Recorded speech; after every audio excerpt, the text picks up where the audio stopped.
And while we wait for people to write, I'd love to know who's here and maybe what class you're from.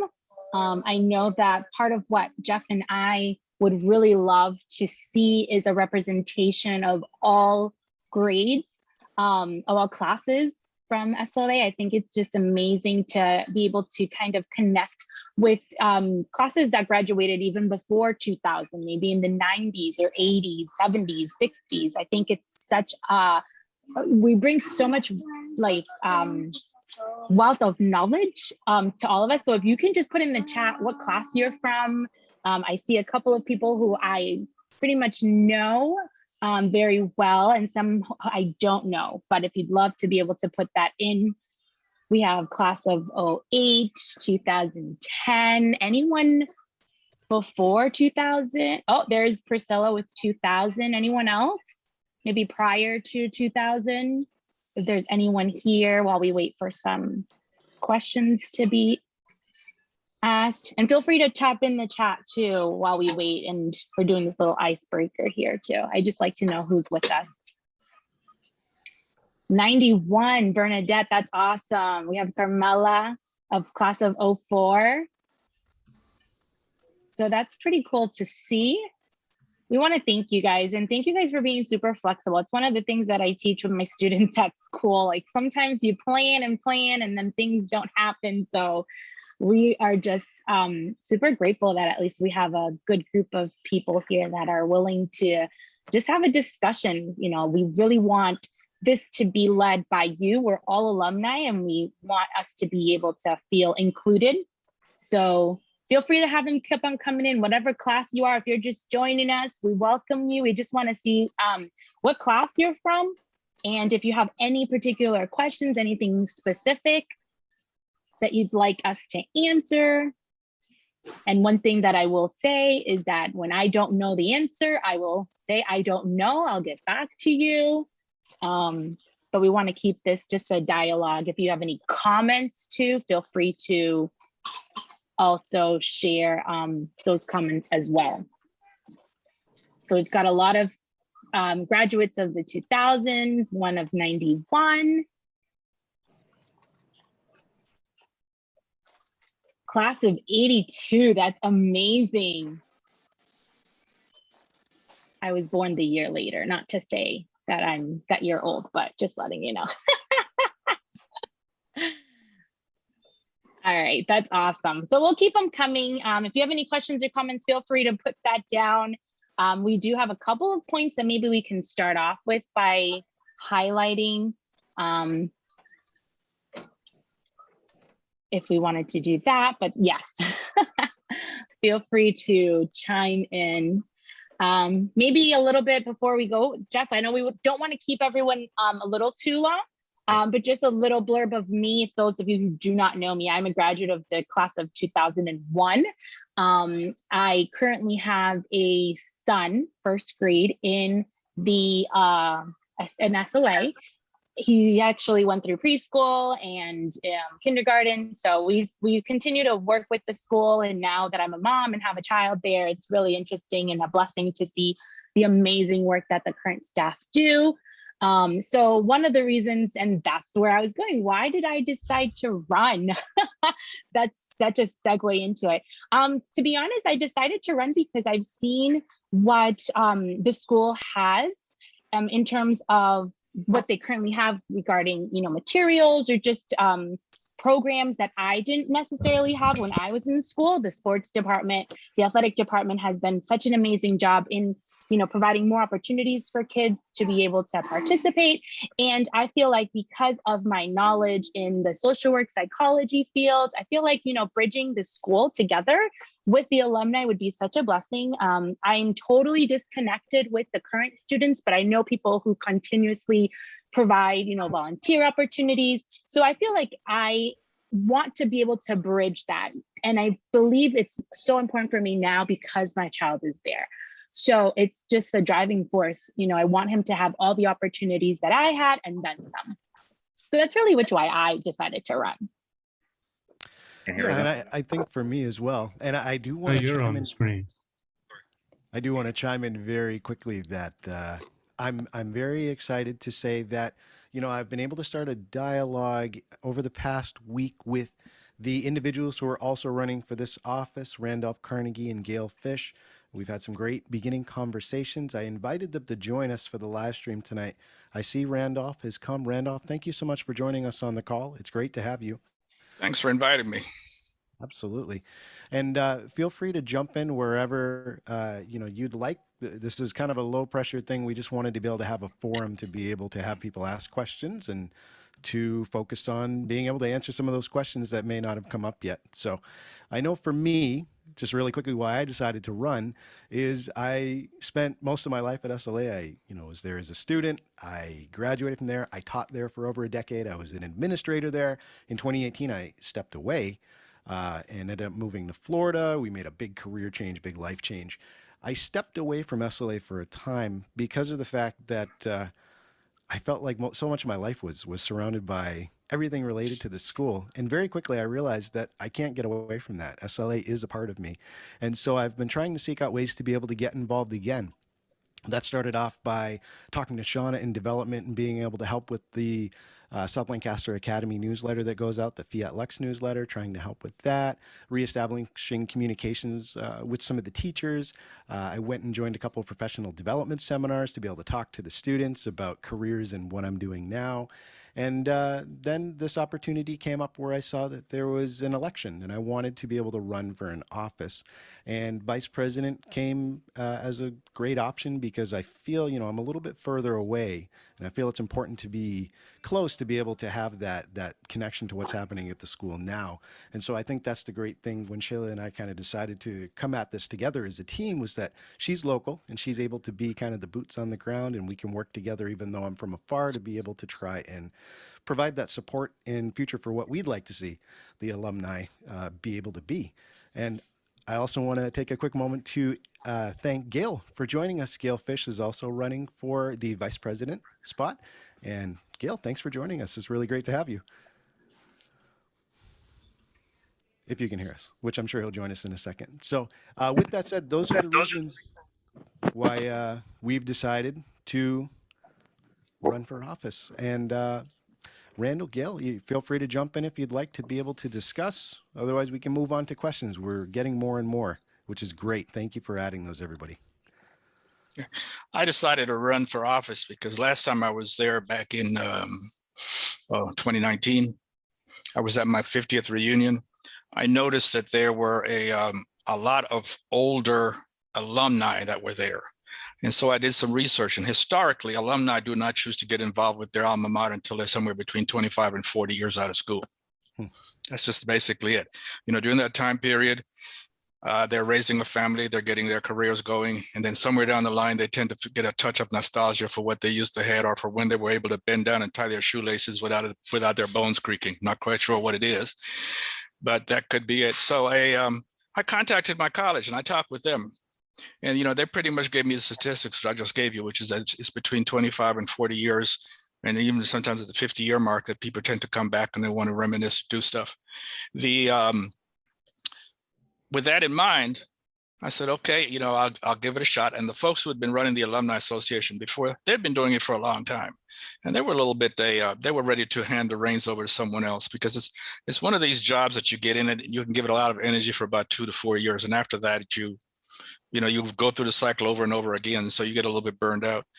And so you need to hand it to someone else. So, I thought I would go in there and do it. The other thing too, is I think that historically, Seventh-day Adventist schools have been funded by churches, which is a bad funding model.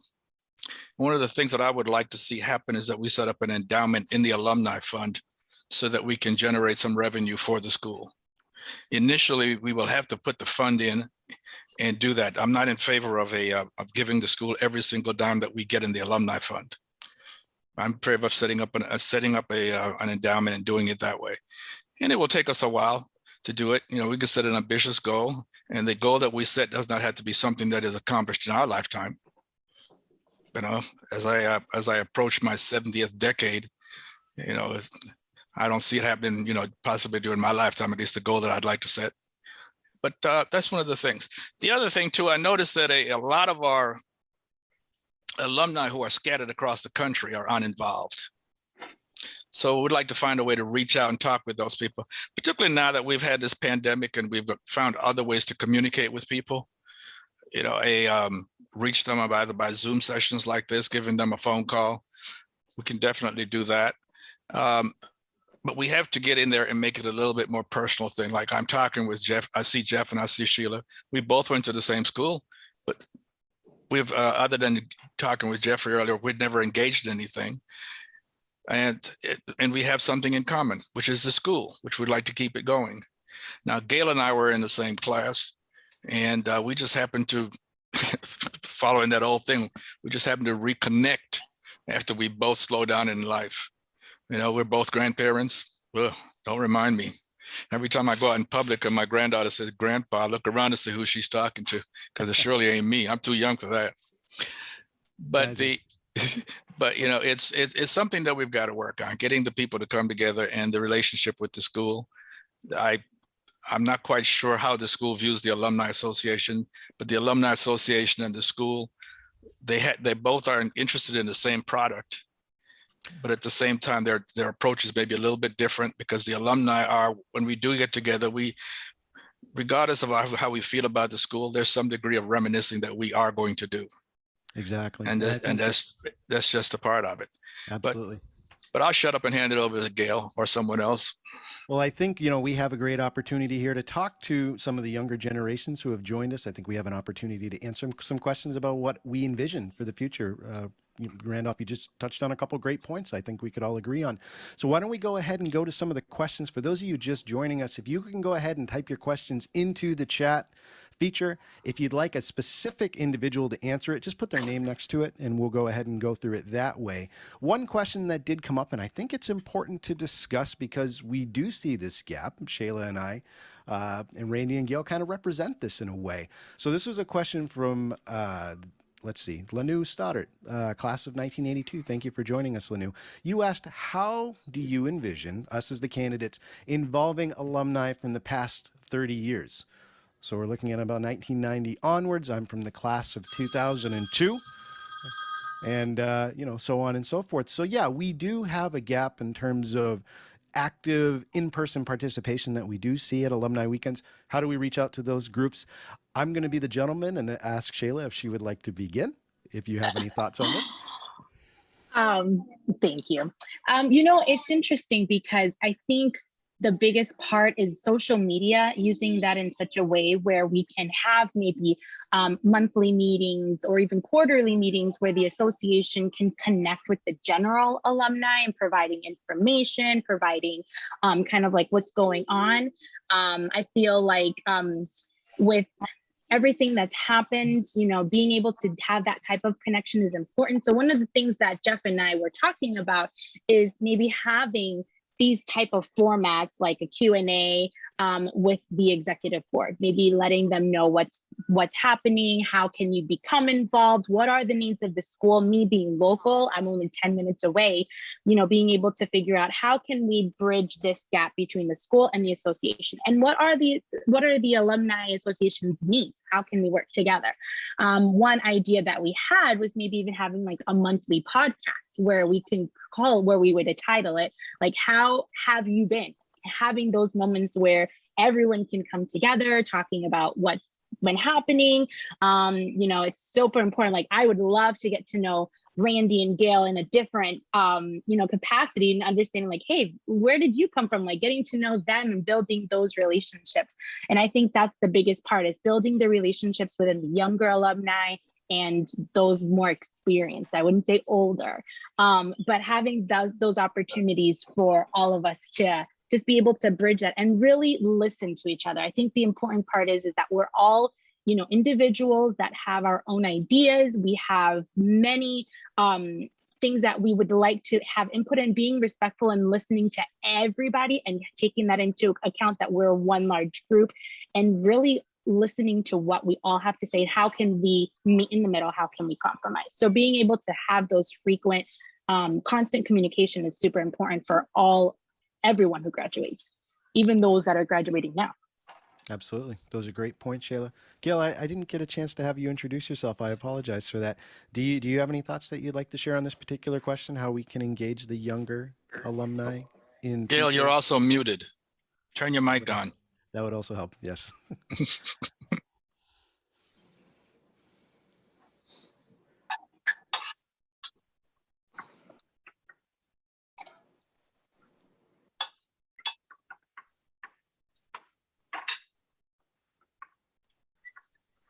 Gail, why don't we come back to you? Well, you're able to get yourself off mute. Randolph, where do we go to you? How do you see our ability to be able to connect with younger alumni to be able to strengthen the group as a whole? One of the things we've got to have is we've got to have some committees, and committees based on classes. If you look at things historically, if you look at your involvement with SLA, now I think, Jeff, you mentioned that you had been in SLA, but you're a lifer. Yeah. Okay. And Sheila, if you said how long you were there, I don't recall. But one of the things that happens is, regardless of when you went, your engagement with the school is pretty much on a 7-year cycle. Okay. In that, when you come in as a freshman, that's the beginning of your 7th year. I mean, that's the beginning of your first year with the people that you know at that school. Okay. And then when you leave as a senior, the people that are 3 years behind you, those are the ones that end your 7-year cycle. So what we've got to do is find some captains, I'll use a word in a generic term, for those 7-year periods, because people will engage with people they know. Okay. And from my college, I have a 7-year group that I put together just based on people I went to school with. So when we engage, we're engaging with people that we know. And so what I found that has been very effective in terms of communicating and getting things done with these people. And that's the same sort of thing I'd like to bring over into the organization. Organize people, because if you've got just people at the top trying to organize everything, people are not engaged because they just don't know you. Okay. But if I call Sheila, now that I've met you, or if I call Jeff and ask you to do something in terms of the people you went to school with, it becomes a more personal thing. They're not responding to the Alumni Association. They're responding to a request from people that they know. Yes. That's one of the ideas that I have. Great point, Randolph. Gail, I see that you were able to join us off mute. Do you have any thoughts? Yeah, I got you off of mute. This is, it isn't that I'm totally illiterate, but I usually have my son or my grandson or somebody help me with IT stuff. Anyway, yeah, joining with what Randy said, it's interesting that I came back, let's say maybe it was my 25th. When I was, had family, when I was busy raising them, I knew that, my mom had been an alumni from back when Jerry Hardy's, let's see, John Shoemaker Hardy. John's mom went to school with my mom. So we're talking about back 41, okay? So let's see, can you see me all right? Yeah, you're coming through great. Okay, good, okay. All right, so it is true that you're gonna have, some people have a different perspective when they've been, at school 30, 40 years ago. But like Sheila said, to have an avenue by which you can connect, and I think Randy has a good point, the various segments in which the school had contact with the other people. Like I knew some people that were in my brother's class, the class was 1661, but then I graduated in 69.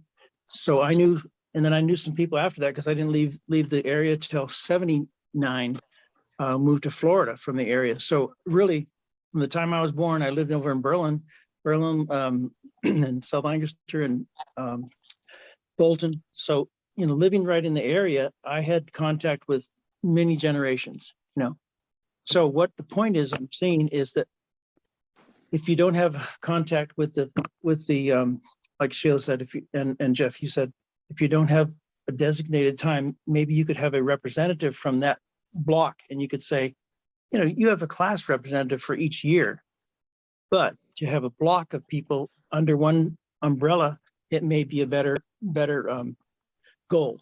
Instead of having, the last 50 years or something, you're gonna have 50 people.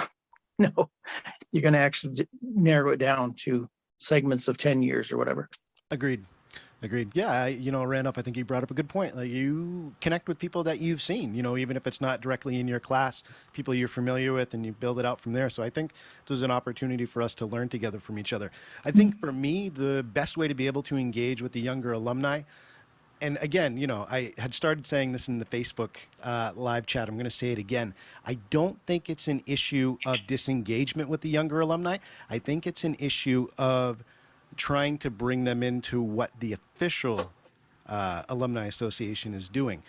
Just as an example, we have official alumni weekend events. We see attendance at the church service at the college church, which is attended well by younger individuals. But then in the evening, we see the banquet. We see those events occurring. If you were to go down the street to the SLA gym where the alumni basketball game has been happening, that's a packed house every alumni weekend. And we see that full of individuals from the 1990s, from the 2000s, from the 2010s. Those people come back because there's an event that's on alumni weekend that caters to their interest. And so I think it's a matter of looking again at what we're offering to the alumni and make sure that it is something that they want, no matter the generation. So we can have multiple events happening. We can even look at the events that we're holding now and say, is this something that caters to more than just one specific group? And if we can do that, I think the people are going to come. Like I said, they already have been. It's just a matter of they haven't been coming in the official capacity of what. Jeff, the money was the situation when I came in my 25th year. Yep. I didn't actually go. I went to Herb Douglas and Gary, my twin brother and I. We went to Linda Salonica's home, and we were there in the evening. I was supposed to come back because our family was going to be singing at the alumni banquet afterwards. Yeah. And I didn't get back. We went to his place, and a lot of families I see, they had pictures of their gatherings at like Dr. Rittenhouse's, you know, different families, different people. I say families, different groups. That was a 70-71 class, and they got together, you know, because they wanted to get together at some place and not just come to the alumni banquet. And the banquet, because of the cost, I didn't usually go. I'm sorry that was even if it's $20, it still was $20. Yeah. You know, I think we can start with the alumni weekend, and I understand what you're saying. Absolutely. You know, when I got together with my class for our 15 year, we ended up having a lunch together, and it was not at the AUC Dining Commons. It was something that we had done at SLA in one of the classrooms because we wanted to be in a classroom that we had been in during high school. So I think it starts with alumni weekend. That's another issue, Jeff, is that the Commons isn't there anymore. And Thayer, I mean, who knows how long Thayer's going to be there? We have to really think about what's going to be around in terms of hosting. So I think I guess to capstone it, I think the people are there. I think it's just a matter of how we reach out to them. And I do see a bright future for us expanding the generations. So let's go to another question. We have quite a few. And I want to be making sure that we can try and hit as many questions as possible. So I'd ask, you know, my other three co-hosts here, let's try and keep our responses maybe to 90 seconds, 2 minutes if possible. So one question we have here from Alana Katie. She asks, outside of endowments and funding, how do you plan to bridge the gap between the current students and the alumni? So, well, I think we've covered that pretty well, Alana. Thank you for the questions. I think there was another question that I wanted to float to, and this is from Lenu Stoddard again. She asked, what is your feeling about the Alumni Association being completely separate from South Lancaster Academy? So in terms of them acting as an independent entity. Why don't we go ahead and start with, let's see, who went last time? Gail, would you like to start on this one? Hello. Hello. Jeff, can you mute that hello? Yes.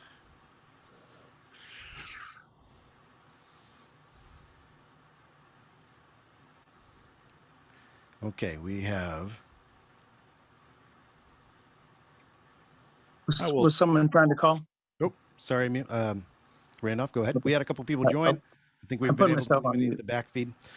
So the question, going back to the question, was what are the current feelings from these candidates about having the Alumni Association be completely separate from South Lancaster Academy? I think it's a good question. It's certainly something that I have been asked several times. We know that the current Alumni Association is completely separate with their own constitution. They have their own board charter.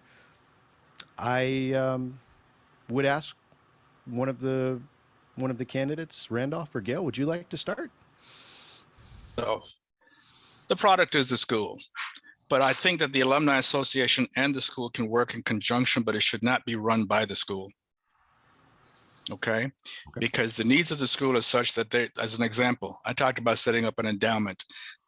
From a school perspective, they probably want the money right away. They don't want an endowment. They want all contributions to come in right away. But at the same time, I don't think the school should fund the Alumni Association. It should be independent and nothing coming from the school. The fund should be going the other way. All right. Okay. Thank you, Randolph. Sheila, do you have any thoughts? I'm a little torn with this one because I can understand why it has been separated.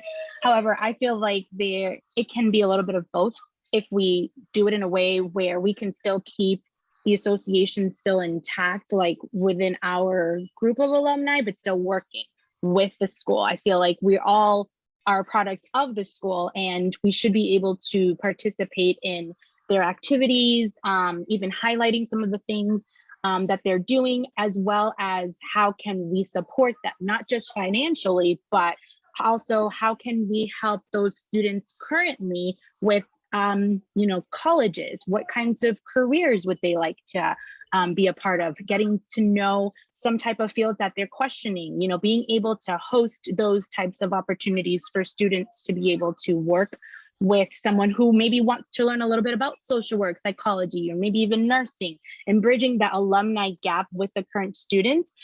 That's where I feel like, the association can work with the school. There's so many things outside of finances that the association could do for the school to be able just to make it better for the current students now. And we all have so much knowledge and so much resources just within this group of 19 right now. Can you imagine what the 2,000 or so, alumni could do for this tiny school? So I feel like it's not separate.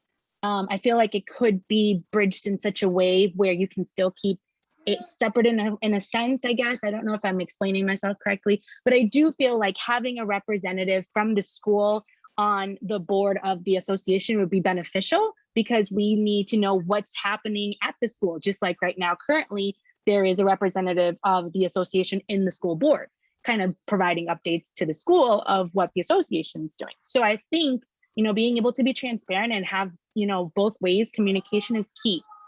And I think the more we communicate, the better I think everyone would feel in terms of what's happening on the school end and what's also happening on the association end. Thank you, Sheila. Gail, did you have any thoughts on this matter? You do have to unmute yourself, Gail. Yeah, I'm up.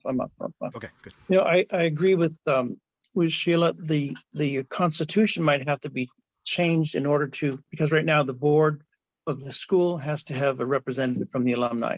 If you do the opposite, if you flip it and bring you still have to have a representative on the college, on the academy board. But the Alumni Association, I think that's a good point. Just the Constitution would have to be changed to have a representative from the academy. I'm not sure just exactly how that would happen, because you have to have a certain autonomy between the two, and you wouldn't want someone to be saying, "Hey, this is my pet child. This is my pet parent. This is my pet project, and I want that," and they push it as hard as they can. So underneath there, you have to make sure that it's clean, and make sure that there isn't somebody trying to pull at their individual pet project. You know what I'm saying? So that it's transparent. Yeah, like Sheila was saying, the transparency between the two organizations working together. I think, just 1 second, everyone. If you just joined, if you can please go ahead and mute yourself, and I will do that as well. I got it. Thank you very much. No Appreciate problem. it. So I know for me, the question about whether the Alumni Association should remain independent, I think the current setup can work. I just don't think it's working right now. I think there is an opportunity for the Alumni Association to remain vibrant and independent. And I think that we can look at previous examples of the school and the Alumni Association working together and say, yes, this is a model that can work. I think back to, what I know best, and that was my time as principal. We had the development officer in all of our meetings with the with the officers for the executive board. I was there as well. So you had principal and development director sitting with the alumni officers as we discussed plans for alumni weekend, how to divvy up funds towards helping the school with different projects. I think we can get back to that because it's not that way currently. And I would suspect that there have been times in SLA's history where it's kind of gone like that, where things have been great between the alumni officers and the school administration, then things are not so great. So trying to level out that playing field, and I think Sheila has a great point. If we can find a way to make sure that even if the school is officially invited for every alumni meeting that involves situations regarding the school, that's a great step in the right direction because we're making sure that we're working together. And so I think it's possible, 100%. And I think that it helps the Alumni Association remain kind of an entity unto itself to pursue the goals it wants to pursue, depending on what happens with the school. But there has to be a give and a take. And, you know, in addition to inviting an individual to join the meetings, both ways. I think another great way to do that is to host live events. We have this great opportunity to use technology, right? Wouldn't it be neat if just once a quarter, the Alumni Executive Board and SLA's administration got together for a Q&A for all the alumni constituency to join and hear from? It shows that we're working together towards goals and that there's support from either side. So I think I went over my 2 minutes there, but that's what I think. I think an independent entity is important, but I think things have to change because right now I don't think it's helpful the way that the alumni operates in relation to their feelings towards the school. I don't think it's a healthy situation. I need a little bit of education. Why do you think the alumni have an unhealthy relationship with the school and not the school having an unhealthy relationship with the alumni? I think there has been a breakdown in communication. Because, you know, because the thing is, we have a little disagreement here. You think that the school has a problem with the Alumni Association. I mean, you think the Alumni Association has a problem with the school. And from where I'm sitting, the school is having a problem with the Alumni Association. So we have a generational difference here. So we need to get this on the table and figure out what the problem is. Sure. Because until we resolve that, we're not going to get anything done. Yep, I would agree. So we need to resolve that. So why don't we do this? Why don't we get some folks from the school, get them on a call, and let's work through these things and do it in front of, just as we've done here tonight. Let's get them on the call and find out what the problem is. Because because based on what you guys are saying, you guys are campaigning to heal the Alumni Association, and we're campaigning to heal the school. Sure. And I think there may be some truth to both. So I would say, I think Sheila and I would. Okay, now let me go back. Just hang on, Jeff. I'm not done with you yet. I mean, question-wise, I'm sorry.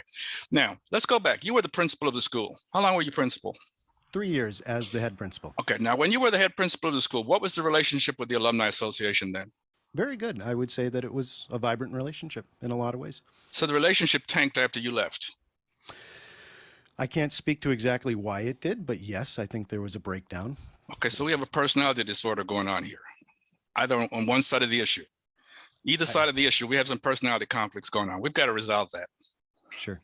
Okay. I think that what I would commit to with Sheila on day one would be to host immediately, to request a meeting with SLA's administration. We need to do it before then, because the way people are going to vote is based on how they feel about the association. They're going to vote because they think the association is broken, or they're going to vote based on the school being broken. So we need to get that issue on the table and get it ironed out. Sure. Okay. But I think you're going to have some definite differences of opinion. There's a lot of things to be discussed on both sides. I understand that. I understand that, because one of the things that happens after we go through all of this, okay, is that the alumni have to be continuing to stay engaged. And right now, it's the old folks that are coming to the Alumni Association and meeting and greeting, and you do not want that to end. Sure. Because because here's the math, okay? When I come to Alumni Weekend, I live in Chicago. And when I come to Alumni Weekend, I'm out of pocket about $1,000, okay? And that's just me traveling, all right?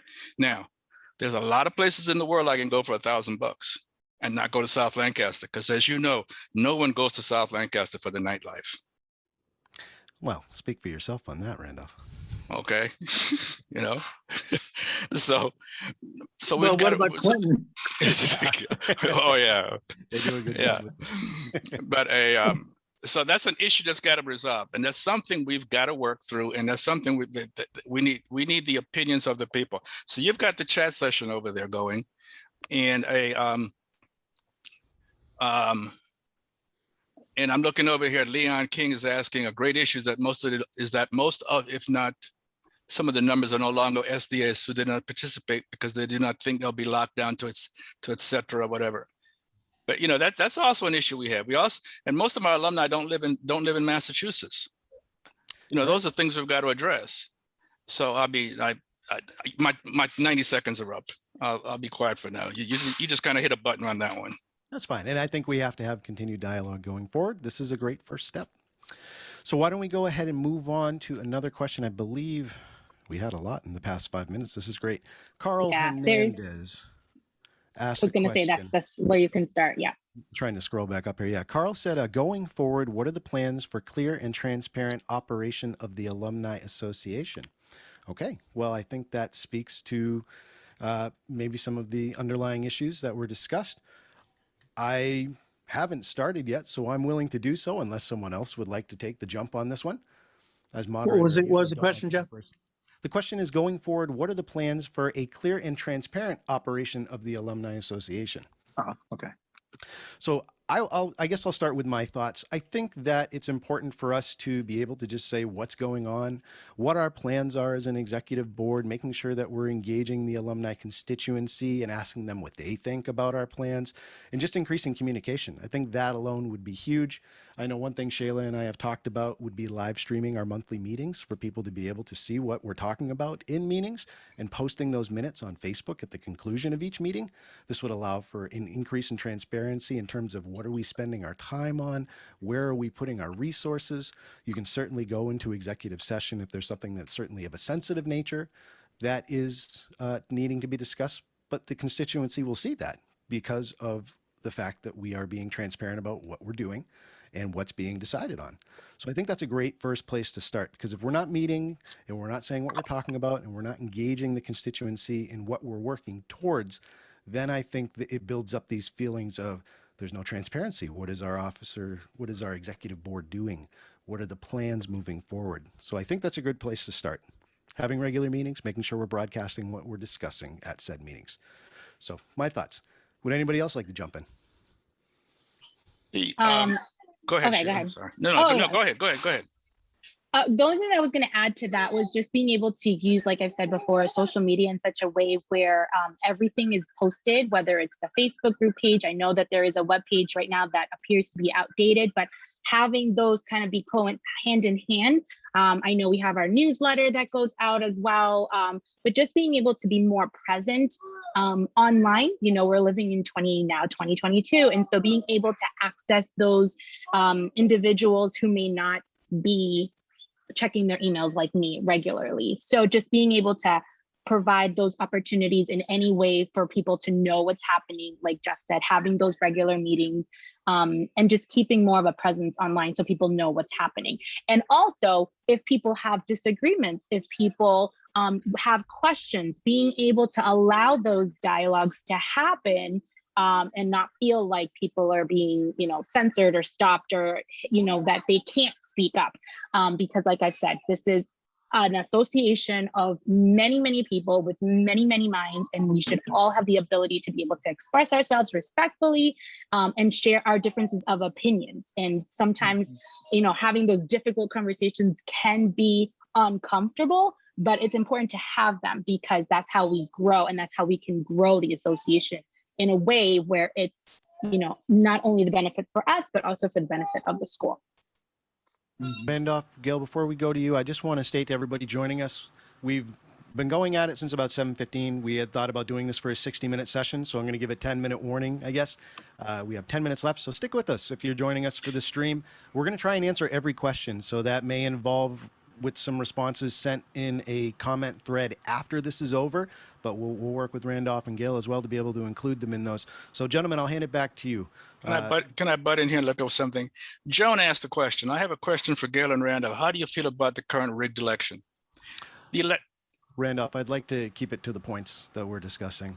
There are some in the chat thread, but if we can stay on point with answering the questions being asked, I would appreciate that. Okay, go ahead. I'm sorry. What was the question? Because we have to get to that one. Agreed. And I think that'll be the one that would be good to end with, because it's going to involve some deeper discussions. I think the question from Carl, let me just scroll back up. Going forward, what are the plans for clear and transparent operation of the Alumni Association? So how would that be fostered? I think anyone who wants to be involved in the Alumni Association will know what's going on, because nobody makes any money by doing this thing. I mean, no, we're not drawing a salary. It is all volunteer activity. And none of us are getting rich by doing this. So I'm not quite sure why do you think it has not been transparent, translucent, or whatever it is? I can't speak to the transparency of it, because I have, whenever I've asked a question, I've gotten an answer. So what do you view to be the problem of translucence, of transparency? Carl, if you'd like to add to that, if you're still in the thread, I think it would be good for a follow-up for you to maybe mention one or two specific points, and that way Randolph could see specifically what you're referring to. Gail, I'll go to you if you have any thoughts on this as well. Is there ways that you think we could increase transparency, especially under an administration that you're involved with? Yeah, I think there needs to be a clear vision of, whether it's finances, whether it's in the leadership of both the Academy and the Alumni Association. There has to be a vision, a clear vision. And if there isn't, if you're butting heads about where money's going to come from, where what you're going to do on the Alumni Weekend, who can be part of Alumni Weekend, how do we get people there, how do we make it easy for people to be communicating? If there's sensitive issues that are going to be brought up, will they be able to be discussed before the board meeting? Things like that. If you have a butting of heads between leadership, then you can't be transparent. If you're going to skirt around an issue and say, oh, I can't work with this person, or I can't work with this other person, they're too caustic or whatever. If you do that continuously, you won't have either. You won't have a vibrant association. You won't have a vibrant school. Both of those, you're not compatible unless you want to have, there's a constitution which governs what can be done and what can't be done, and how funds are carried out and so forth.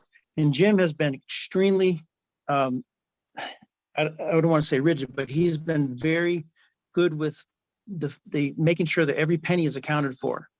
If you say, oh, I want that $1,000 because I need my carpet done, or I need my office made better, you're pulling funds from where they shouldn't be pulled from. And if that's happening and there's not transparency, I'm not saying that that's happened. I'm just saying if it's not accountable, if you don't have anybody that's accountable to the accountants, and the treasurer is not keeping an honest book, or the academy is pulling into funds that shouldn't be pulled into, if that's happened in the past, we have to address it and see it won't happen in the future. You know what I'm saying? If you get a distrust between you, Jeff, as the principal, when you're a principal, and the Alumni Association, if you lose trust between those two, guess what's going to happen? You're going to be constantly on vigil against the board, and the board's going to be on constant vigil against you. So like Randy said, unless there's an openness between, why is there a barrier? You're not going to get past that. And some people aren't going to be willing to give to the association. If there's a difference in opinion of what should happen during the association weekend, and it's not happening, people aren't going to be coming. They're going to say, hey, who are you on this? And they won't want to donate. They don't want to donate if something's going to be just said, oh, this is going to be a money making proposition on Alumni Weekend. If you don't have the same vision, you're not going to be, what's going to happen? Sure. Excellent points. Thank you, both of you, Randolph and Gail. Just going through the list real quick because we're running out of time. Adrian, you asked two questions as I scroll down. One of them asked, perhaps this was addressed already, but how will our votes be counted if we didn't get the ballot? So the official statement right now on the Alumni Association Facebook page is that you can check in with them to be able to see the status of your ballot if you haven't received it yet, but only ballots that were mailed out through the newsletter will be counted. So you had to be on the previous mailing list in order to be able to get a ballot, and in order to send that in, you would need to detach it from the newsletter and send it back. So if it was an option where you wanted to print out a ballot that may be available, something of that nature, if you're not on the previous mailing list, your vote will not be counted. So I hope that answers your question, Adrian. Second one you asked. Will or will not be? Will not be. That was a statement from current President Jan Kendrick. You have to be on the current mailing list in order to be able to vote. So, Adrian, I hope that answered your question. You asked another question, can we have access to Alumni Association's past financial documents? I can't speak to that. I would need to check the Constitution on what the guidelines are specifically related to that. And of course, we'd also have to look and see what past associations have done, the current executive board and so on and so forth. At least that's my opinion. I don't know if anybody else veers off of that. That is available. My understanding, that's available. Okay. Very good.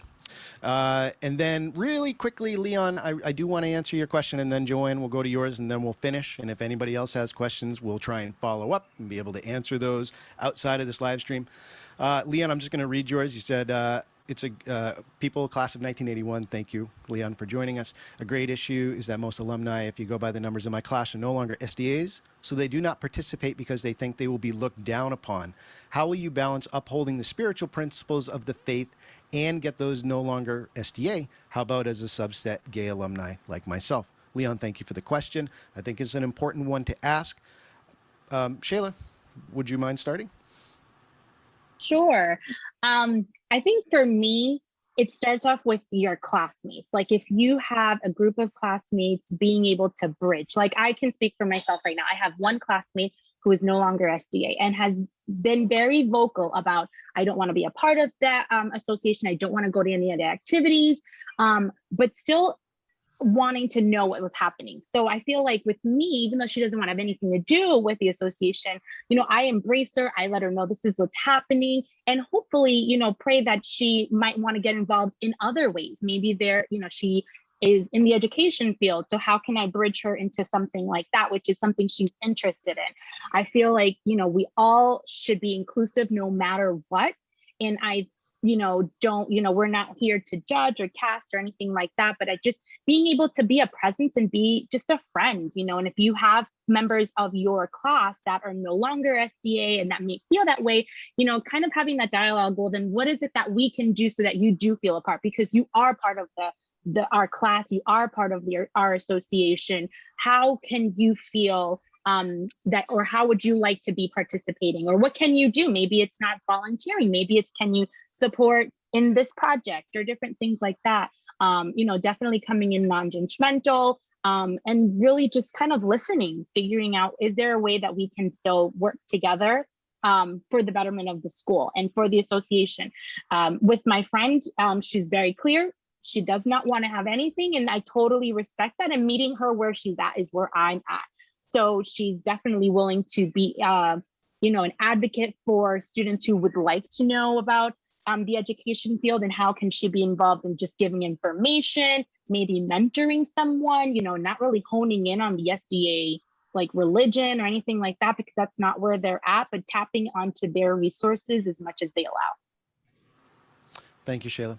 Randolph, I'd like to go to you. Any thoughts on this question from Leon? You know, I think I was there 2 years ago, and I didn't feel like they, you know, we went to church in the morning, we went to Vespers in the afternoon. That's just part of the Seventh-day Adventist religion. Okay. We prayed before we ate, but I don't think there was any sermonizing other than that. So I don't really seeing it being being a problem. But then again, you know, the way Leon feels, but I realize that as we get older in life, even though we may have been classmates, our interests changed.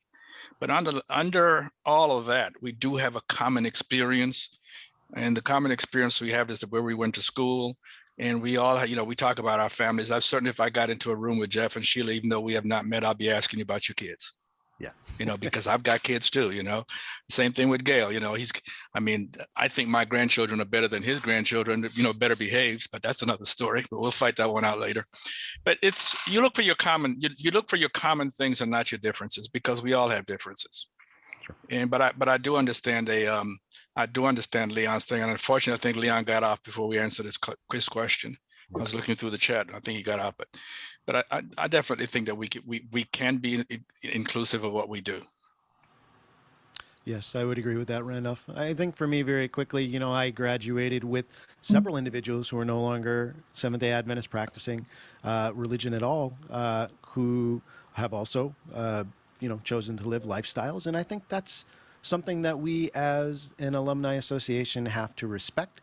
We're not about legislating personal decisions. I don't think we can completely extinguish the spiritual part of the activities that we hold when we do come together. The school in itself is a spiritual entity. There is elements there that we should keep because that's the foundation of the school and that's the foundation that we all grew up in. But I think when it comes down to the activities we hold and making sure that there are things that we do that are not of an overtly spiritual nature, we can still come together and have a great time without that being the leading thing that we're discussing, and making sure that in the activities we do have together that we clamp down on any sort of divisive rhetoric or hate speech or anything that would take away from us being able to create a safe space so people feel welcome to come back and reconnect with classmates and get involved with what's happening at the school and with the Alumni Association. We all kind of have to work together to make sure that everyone's beliefs are respected. And that's really where it starts. It has to start at the top with the executive board too, to make that clear. As we hold events, as we plan the way forward, it has to be an inclusive message, 100%. And we have to do a better job at explaining that, I think. So that would be my points. Gail, anything that you wanted to add before we move to our final question? Yeah, I think some of even in my class, Randy's my class, one of our members, he has obviously a lifestyle not like mine or Randy's, but he personally has said he did not want to have anything to do with SLA and anything to do with Adventism because of how he was treated after he left and after he left his wife for this guy. But why I'm saying that is because a lot of people, men or women, who have decided different lifestyle, obviously, than what they were taught or what they believed, they feel like they're ostracized and they feel like they've been put in a leprosy colony and not wanting to participate because there's not any acceptance there. And I don't accept lifestyle. I mean, I even have a family member, and I say, hey, should I just engulf this person with love and affection on the weekend? On that weekend, if I find somebody that. Gail, you muted yourself. That was my brother Dave trying to come in. Anyway, so that they don't feel, I don't know how to reach some of these people that are on outside of what I consider as to be, my lifestyle. But that caused a bridge, a gap, that caused a bridge to be broken, and the bridge is no longer you cannot no longer drive across it to get from one side to the other. So that's all I'm saying. Some of these people, not necessarily not SDA or not SDA anymore, but feel like they're not included in the alumni in continuing to have that relationship, but choosing not to. And I think Sheila's point was good. The person is not SDA anymore, but to find a commonality that person can feel like that they're still loved, they're still appreciated. Yeah. Thank you, Gail. It's a good question. Well, folks, why don't we go ahead and finish off? I see we have a couple more questions, and we're going to work to answer those after the fact. So don't worry, we are going to get to you if you had questions. As Randolph pointed out, this will be our lively part of the discussion, and I'm trying to find it. Joanne Baldwin left a question. Excuse me, folks. That she directed towards Gail and Randolph, but I think we all should answer it. We don't want to put anybody too much on the hot seat here. How do you feel about the current rigged election? The current Alumni Association has handled the election in a dishonest and corrupt way. If you are declared winners, are you comfortable with those results? It has been very disheartening for me to see how they have handled it. That's more of a comment than a question, guys. I'm not, I guess I would ask the question, do you feel that there has been any part of the process that has lined up with her feelings? The situation is such. The Constitution says that the Alumni Association can put up a slate of candidates. It says that in the Constitution. Okay, and historically, the vote has taken place at the Alumni Association meeting on Alumni Weekend. So the fact that it's never been done by ballot. It's never been done by ballot before. So therefore, The only people who ever voted were the people who happened to be in that room at that time. Okay. Now this year is opened up to everyone. And so people think that it's a different process, but the bylaws actually say that they can put up a slate of candidates. That's it. And so it's nothing dishonest because everyone's got to do their own vote and everyone campaigns. Now, in terms of some people not having a ballot or not getting a ballot, what we have to look at here is, as I said, if we're not on the mailing list, you didn't get one. Okay. So if anybody did not get a ballot and you want to make sure we've got your address, you know, you could, I'll put my address in here, my mailing address, and I'll send it to them. You know, I'll put my email address in here. And if you see my email address, send me your address and I'll forward it to them. That way we can find out whether or not you were on it when you got a ballot. You know, they said that if you weren't on it, you didn't get a ballot, but at least you deserve to know whether or not you were on the list or whether or not it's in the mail still. Okay, I got mine last week and turned it back in. But we need to, let's start with this one thing and try and let's start with this one thing and go forward and see if we can start to fix some of the issues that separate us.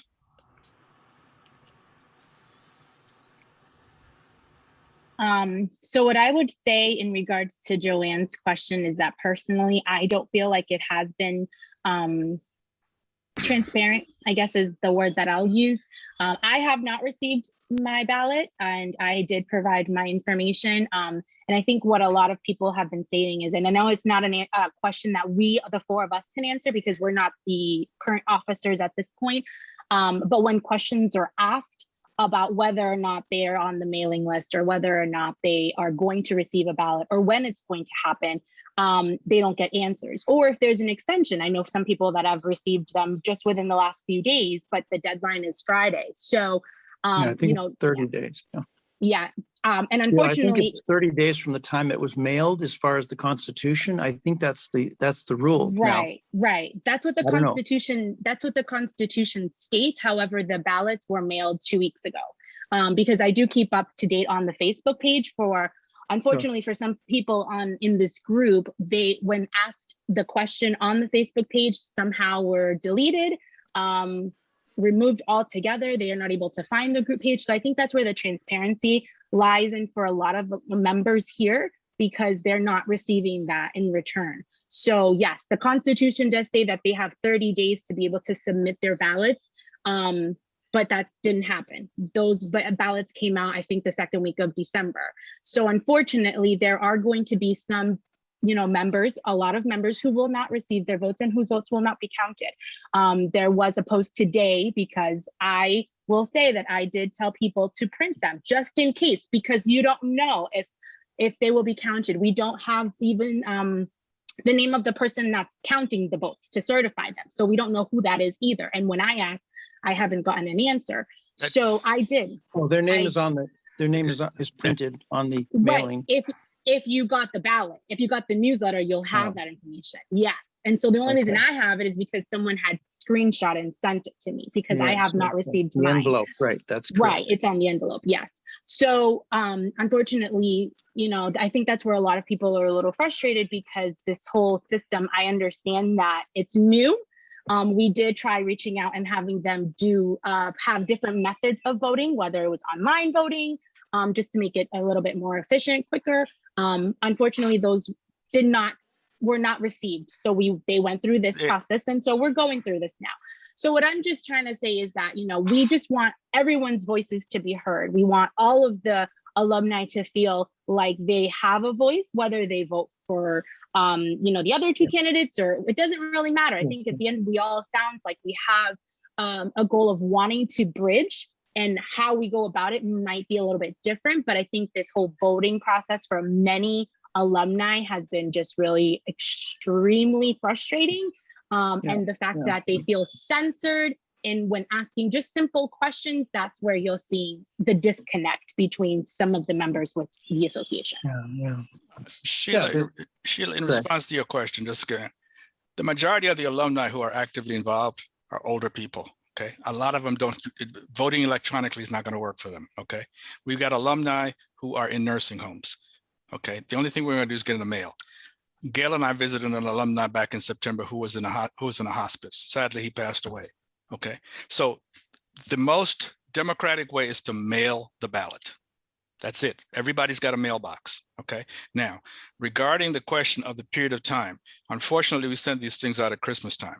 So what we can propose, okay, since the 4 people who are running for the top office are all here, we can propose to them that they extend the deadline for the voting. Okay. And we can also ask you people, I ask people to send me an email if they didn't get a ballot. We'll put that in and we'll make sure these people get a ballot. But so if there is a problem, let's work to rectify it. Any input, suggestions from you guys on how we can rectify that? Yeah, because my twin brother Gary, he moved, so they should have forwarded it, but he hadn't received it. Neither had my brother David, and he's been in Minnesota for a long time. But they both should have received it by now. I received mine on the 21st, sent mine out on the 23rd. So it is a problem with the ballot situation. I think what I was just trying to reference is that there should be options. And I think just like when we have a presidential debate or whatever, I don't know, like there should be an option for mailing as well as online. So not just limiting it, because I know friends who have gone on vacation, they might not get their mail. Yes. I'm just saying for us to be able to bridge, and I totally understand, the more experienced, I'm not going to say older, the more experienced generation versus the younger. But just giving options for people is where I feel should be important, because we don't want to dismiss those that could just easily go online because it's a lot easier. But we don't want to dismiss those that won't know how to do it online. So we want to be able to work together and come to some type of compromise. You're saying that a mail-in ballot would be the answer to that? No, I'm saying to open it up to online as well, not just limiting it to a mail-in. Yeah, there would be two. Right. Two things then. Right. So right. To be able to have that option. Right. So how do we measure duplication? If you want to vote twice and online, because we're not set up in a big way. So how do we monitor that? Well, I think, having certification in check, we have individuals from the school who are willing to volunteer. We have an independent auditor that's working on this election. We should be able to do this. It's not like we're a large school with 10,000 people voting. We're a small school. We'll be lucky if we get 1,000 votes in this election. To me, this is not an issue. I think a lot of what we've got here is basic distrust of what we've got. We've got to get past that. We've got to fix that. So I would pose a question, and then I just want to make a couple points to Randolph and Gail. Would you be opposed? Because we do see some alumni saying, you know what, I know I'm not on the mailing list. I sent in my information. I haven't gotten a ballot. All these things could be for different reasons. What if that individual was able to print off the ballot, include their name and address and their year, and send that in so their vote can be counted? Would that be something that you would support in this election? Definitely. If you do not have if you do not have your ballot, I'm not opposed to your printing it. But you have to put your name on it. Okay. We won't know, the people who are elected won't know who sent the ballot in. The folks who get it will know that. But we just what they have to do is ensure that they get one ballot from each person. And also that they will have to have a master mailing list of who went to school, because right now we don't know that. So they'd have to have that. Yeah. Agreed. I would agree. And we can't send any ballots for deceased people. Okay. Even though I live in Chicago, we do that. We can't do that for SLA. You do count dead people. Yeah, that's true. Yeah. Well, I think, folks, maybe something that we can do together once the meeting is ended, maybe the 4 of us can approach the current executive board and request these measures. We can continue the conversation afterwards. Maybe that's something we can leave unified and just wanting to make sure every ballot's counted. So we can continue that. Randall, and I didn't mean to cut you off. Did you have any other points that you wanted to make on brought that up front? To Janice and the others in the board about the counting of those ballots that were not mailed and were not received? Say that one more time, Gail. I'm sorry. Oh, those who did not receive their ballots or did not have their mailing but wanted to vote. they're not, they wouldn't be counted twice. If they received a ballot or duplicated the ballot, they don't have a number on there, but they have not voted. Would there be a certain time period? Because you can't just say I'll extend it until March or whatever. Sure. There has to be a certain amount of time. I know for me, I personally would be in favor of extending it by a week into January. That would give more time for any mail that has been backed up to be able to be delivered. And it also gives people an extra week to get out of the holidays and be able to print out the ballot and mail it out. That would be my personal suggestion. Just an extra week. Boy, that. What about you, Sheila? Middle of December, the middle of January would be really 2 weeks into January. Yeah. Right. I would give, the Constitution says 30 days. So I would feel like it should be 30 days from when it was mailed, which was the second week of December until, so like you were saying, Gail, second week of January, just another week. Yeah. I think that's totally right. I think that should be, if we're going to follow the guidelines and say the Constitution, we're using the Constitution that is present now. It hasn't been changed. So yeah, I think that was leaving the way that if there was a ballot that was ever used, that would cover the ballot question. Yeah. So, Gail, you said you got yours on the 21st. It's about the same time I got mine, which would lead me to believe they were mailed somewhere about the 15th. Yeah, that sounds about right. Yeah, Sheila. Yeah. So therefore, if we did like Sheila said, if we asked that it be done like Sheila says, the full 30 days, that would take us to January 15th. And in that time period, if somebody said they didn't get a ballot, we could probably still mail one to them. Sure. I think that's a great idea. And then for the alumni, well, there's one on the website. There's one on the website. All you have to do is download it and print it. The newsletter, yeah, that's one way. It has a blank. It doesn't have a number on it. You know, you would put your name on it and then send it to that auditor or the accountant, who is the one who is, anonymous, not anonymous. They are independent, I should say. We also so if that address was given with a name, do you think that's a possibility? That would have to be accepted by the board, and they would have to vote on it and then say, yes, we can extend it to the second week, and you have that amount of time to get your name in on a ballot. Right. I just want to be transparent with everyone. And I don't know, Randolph and Gail, if you keep up with the social media posts that they tried to put up. Yes, and some are very, very, very upset.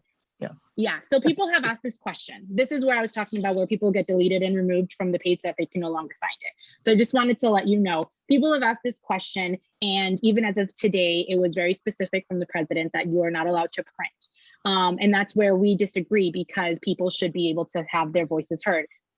Besides the glossy paper that I'm assuming is what the difference is, there really is nothing. Like, I have mine right here. So, I just wanted to let you know that people have asked that. And unfortunately, we have not either gotten an answer or you will be removed. So I just wanted to throw it out there. Okay. All right. Let's Sheila, figure this out. Right there. You should have gotten yours already. I mean, they were mailed from Vermont or New Hampshire, wherever. Yeah, no, I haven't gotten mine. Okay. For the people who said they didn't get their ballot, do they normally get correspondence from the Alumni Association? Is this a one-off? Yes. I think we have some people in the chat who have mentioned that they have received previous correspondence, Randolph. I know it doesn't speak for everybody, but I would encourage you, if you're listening, if that applies to you, please let us know. Or if it's a one-off, that's important too, because stuff gets lost. Things happen. We need to know.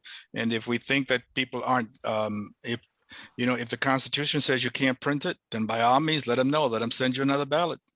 Let's get it out there. Agreed. Because there's nothing in the Constitution that says they can't mail you on anything else. I mean, I don't have it in front of me, so I can't speak to that. But they, I get all the alumni. Okay, yeah. Someone said they received the newsletter but didn't receive a ballot. The newsletter is in the ballot. The ballot is. You have to cut it. Part of the newsletter. You have to cut off the page. Yeah, there's no way that the page would have been cut off. Yeah, that's the first page with your mailing address on it, has the ballot on it. Yeah. They couldn't have gotten it to that person unless they had the ballot. The ballot is on the back side of your mailing address. Yeah, that was Bernadette that just made that. And I Yeah. want to highlight what Monty just said. You're absolutely right. I totally forgot that the official ballot actually had something printed on the back. So mine obviously wouldn't have it. I believe it was like a picture or something. Someone had showed it to me. But you're absolutely right. That's, unfortunately, I'm not sure where it's going to go. And I think that's with the frustration. But I think just to sum up everything, we just want to be transparent, whether you're voting for Sterlin Lambert or for Carnegie and Fish. I think it sounds like, we really just want transparency, and how we go about it might be a little bit different. But we really want everyone's voices to be heard. And so we will keep trying to push for, maybe an extension for people to be allowed to print their ballots, just because it's important. And I think because this is such a unique time, and because of the kind of like what's been going on these last couple of months, it's more important now that the younger generations are showing up here. They want to be involved. They want to feel like, we're being heard. And for the old, the more experienced generations, You can call us old. You can call us I'm not old. going to call you old. No more experience. More experience. That's good. That's good. Sheila. It's okay. Just for them to see, like, hey, you know what, we definitely want, we're not getting any younger, but we definitely want to include everyone. I think that's the biggest part, is how can we include everyone, basically. Yeah. I think Gail and I will start a subgroup, 20th century alumni. Okay, you guys can be 21st century alumni. I like Hey, that. that's an idea. I don't sound like I'm reaching 40 with that one, Randolph. Right. Well, folks, I think this is a good place for us to conclude our conversation for tonight on a point of unity. I think that's always where we want to be headed. I want to thank everybody for joining us on this live stream. For those of you whose questions we didn't get to, I'm going to share those with Randolph and Sheila and Gail. We're going to work together to provide responses to those to make sure everyone's being heard. We know the election's coming to a close very soon, and certainly the goal is we want to all try to keep working together to make sure that we are creating a unified and productive alumni association as we move into 2022. So with that said, thank you so much for joining us, everybody. And Hey, Jeff, hopefully, would you like to have a prayer to close this? I think that's a great idea, Gail. Would Absolutely. that be appropriate?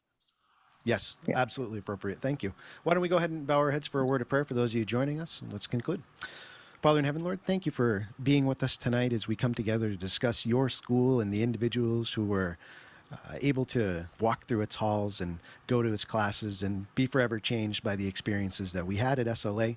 We'd like to ask you to pour out a spirit of unity on us, that we can work together to be able to make the alumni the strongest it can be in support of not only each other, but of our school at large. Please be with each person as we depart from here, even though we're joining virtually. Keep everyone safe. We pray all these things in your name. Amen. Amen. Amen. Yeah, thanks. I special think that was a thank good you. way to close it. Yeah, thank you, Gail. Yeah. You keep me on track. I appreciate that. A really big thank you to Gail and Randolph for joining this. They did this last minute. We just started talking last week. They didn't know what they were entering into either. They came into the lion's den in a way. So I give you much respect for doing that. I appreciate you and Sheila reaching out. Yeah, I really do. And maybe the four of us should get together separately and try to figure out, why do we have this bridge? Because regardless of who assumes leadership, it needs to be fixed. Yeah. Right. And Yeah, on we that can note, call too, it the bridge over River Y. Yeah. and The we're bridge all over available troubled too. waters. Yeah. There you go, Gail. Okay, sorry. For everyone joining us too, you have our contact information, especially through Facebook. So I think I speak for all of us when you say, if you have further comments or concerns or want to clarify some points, we're available. I'm happy to do that. So thank you, everybody. Have a wonderful night. Thanks much. Thank you, everyone. Have a great night. You too. Bye-bye. Thank you. All right.